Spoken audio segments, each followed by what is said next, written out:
자, 그러면 자세한 뉴욕 증시 마감 상황부터 짚어보도록 하겠습니다. 뉴욕일보 김태수 기자 연결할게요. 안녕하세요. 안녕하세요. 네.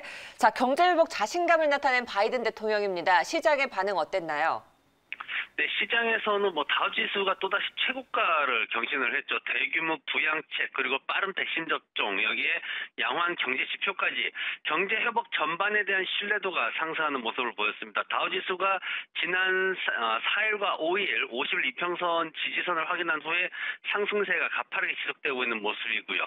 장 마감 직전에 최근 5개월 동안은 매물이 쏟아지는 모습을 보였었는데 금요일은 끝까지 강세를 유지하는 모습을 보였습니다.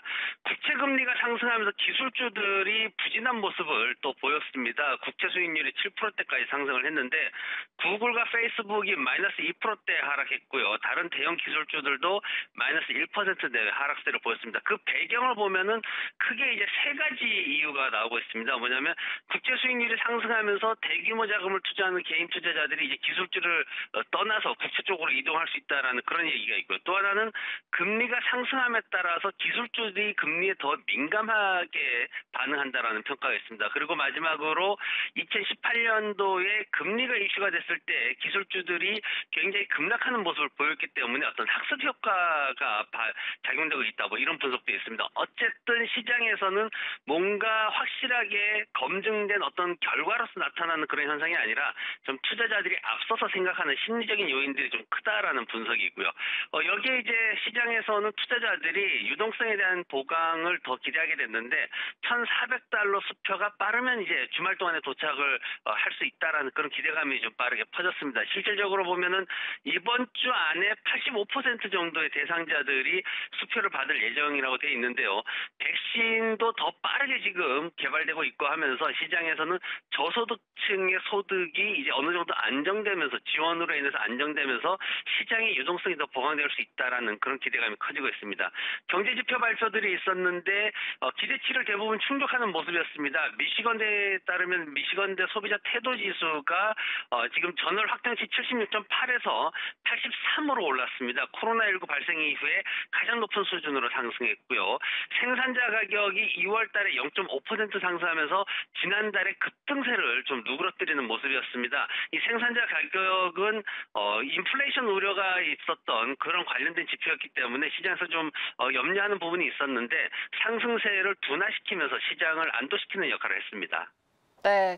자, 기대치를 충족한 경제 지표까지 증시를 좀 도와주는 분위기인데요. 앞으로가 더 중요할 것 같습니다. 그러면 간밤에 뉴욕 시장에서 특징적인 흐름을 보였던 종목들은 어떤 게 있을까요? 가장 눈에 띄었던 게 항공산업이 4%대 급등했다는 겁니다. 지금 조 바이든 대통령이 미국 구조 계획법이죠. 아메리칸 레스큐 플랜 액트라고 하는데 이게 1조 9천억짜리를 이제 통과를 시켜서 서명을 했는데 여기에 보면은 뭐가 있냐면은 항공사에 대해서 140억 달러, 이 항공사들이 지금 근로자들을 해고하지도 못하고 끌어안고 있는 상황이죠. 그러면서 140억 달러를 지원해주는 그런 내용이 있고 또 하나는 공항이라든가 기타 운영에 이제 또 90억 달러를 추가적으로 지원하는 내용이 포함되어 있습니다. 여기에다가 항공 여행 이제 여행객들의 수요가 증가하고 있다는 얘기가 나왔는데 지난 2월 달 이제 대통령 날 프레지던트 데이가 있었죠. 그리고 발렌타인 데이도 있었는데 이때 승객들이 각각 100만 명을 연속해서 넘었습니다. 그러다 보니까 시장에서는 항공 수요 증가에 대한 기대감이 굉장히 높아졌고요. 아메리칸 에어라인 같은 경우에는 100억 달러 이제 자금을 추가적으로 확보한다는 소식이 이제 생기면서 4%대 상승을 했고 항공기를 만드는 보잉 같은 경우에도 또 737 항공기가 24대가 판매되는 계약을 체결을 하면서 또 6%나 급등하는 모습을 보였습니다. 시장의 저축률에 관한 얘기를 지난주에 제가 한번 말씀을 드렸습니다. 지금 저축된 돈들이 기업으로 들어가지 않고 금융 쪽으로 들어와가지고 이게 장기적으로는 좀 불안하다라는 보고서가 지난주에 있었는데 금요일 날 나온 보고서는 뱅크 오브 아메리카 같은 경우에는 좀 다르게 또 분석을 했습니다. 어떤 내용이냐면 저축률이 20.5%로 지금 2020년 4월 달에 굉장히 높았던 33%대까지 올라갔는데 그때보다는 좀 감소했지만은 지금 2019년도보다는 굉장히 많이 증가했습니다. 2019년도 평균이 7.5%인데 보통 한 7%대에서 유지가 되는데 20%로 올라갔다는 건 굉장히 높게 올라간 거거든요. 근데 뱅크 오브 아메리카에서는 이런 저축률이 높은 것이 금융시장으로 들어가서 단기적으로는 주식시장의 유동성을 보강해주는 그런 역할을 하고 있다. 이렇게 이제 평가를 했습니다. 그러면서 이제 전반적으로 은행주들이 상승하는 모습을 보였고요. 특징적으로는 시티은행이 좀 이슈가 있었습니다. 2015년도에 외환거래 조작 관련해가지고 그때 한번 큰일이 있었는데 그 당시에 이제 벌금도 내고 했는데 허위 정보를 그 당시 은행에서 유출을 했다라는 혐의로 다시 고소가 제기됐습니다. 그런데 이제 이 법원에서 시티그룹이 여기에 대해서 기각을 요청을 했었는데 이게 이제 거부되면서 거부되면서 시장이 좀 이슈가 됐습니다. 그런데 은행주들에 대한 어떤 전반적인 상승 속에서 주가는 오히려 1%대 상승을 보였고요. 소셜미디어 산업이 하루 만에 좀 하락세를 보였습니다. 목요일날 굉장히 강세로 보였었는데 페이스북이 나서가지고 독점 금지법에 대해서 이거를 철회해달라고 이제 정부에 요청을 했죠. 근데 시장에서 유럽 쪽에서 구글과 페이스북을 중심으로 해서 애플과 아마존닷컴까지 연계해가지고 미국 대형 IT 기업들에 대해서 독점 금지법 조사에 관한 발표가 있었습니다. 구글 같은 경우에는 이미 90억 달러 이상의 벌금을 선고받은 상황이기 때문에 굉장히 좀 입지가 어려워지고 있고 전반적으로 인터랙티브 미디어 산업들이 마이너스 2%대 크게 하락하는 모습을 보였습니다. 자, 한편 유로존에서도 경기 회복세가 좀 나타나고 있는 상황입니다. 경기 지표들을 조금 더 쳐다보고 또 미국에서의 영향도 우리가 체크는 해봐야 될 텐데 어쨌든 경기 회복의 신호탄은 올라간 걸까요? 그렇죠. 지금 유로존 같은 경우에는 사실 코로나19 상황만 보면은 여전히 힘겨운 그런 상황이죠. 또다시 뭐 확산될 수 있다 이런 얘기들이 나오고 있는데 어쨌든 그래도 유로존의 경제는 좀 회복이 된다라는 얘기들이 나오고 있습니다. 1월달 산업 생산이 전월 대비해서 0.8% 상승했다라는 결과가 있었는데 팬데믹 이전 수준을 좀 회복하는 그런 모습이었습니다. 예상치도 웃도는 모습이었고요. 2020년도 1월달 그러니까 팬데믹 이전 수준과 비교해서 0.1% 더 많은 그런 결과를 발표를 했습니다. 유로존의 경제가 회복세를 지속함에 따라 가지고 미국 내 경제 회복 기대감도 굉장히 높아지고 있는데 지금 미국 같은 경우에는 뭐 CDC에서 바이러스 예방 접종을 한 사람들은 마스크 착용 안 하고 이제 사람들과 모임을 할 수 있다 뭐 이런 발표를 했었죠. 그리고 캘리포니아 같은 경우에는 4월 1일부터 뭐 야구장이라든가 아니면은 공원이라든가 디즈니랜드 같은 테마파크들을 오픈해도 된다고 지금 얘기를 해놔서 좀 준비하고 있는 그런 모습이기 때문에 시장에서 어떤 그 유로존의 회복이 미국도 더 빠른 회복을 기하게끔 만드는 그런 역할을 하고 있고요. 그리고 시장에 이제 또 하나 이슈가 됐던 게 바로 ETF 관련된 투자가 좀 이슈가 됐습니다. 뭐냐면 상승장에도 불구하고 지금 일반적인 어떤 조정장에서나 나타나는 섹터별로 빠른 회전이 지금 시장에서 계속해서 일어나고 있습니다. 하루하루 지난주에 기억하실 겁니다. 하루하루 달라지는 그런 모습을 보였는데 지수의 어떤 강력한 추세를 활용해서 투자자들이 ETF 투자를 고려해야 한다는 주장이 시장에 좀 많이 나왔습니다. 미국 시장에 예를 들면은 S&P 500 지수를 기반으로 하는 SPY라는 그런 ETF 상품이 있는데 지난 6개월 동안 한 18% 정도 상승을 하는 그런 모습을 보였고 배당 수익률도 연한 1.5% 정도 수준을 유지하고 있기 때문에 시장의 어떤 금리보다는 굉장히 높은 수준이고요. 산업별로 그리고 테마별로 등락이 빠르게 회전하는 시장에서 개인 투자자들에게 새로운 대안으로 좀 제시하는 그런 모습들이 있었습니다. 네.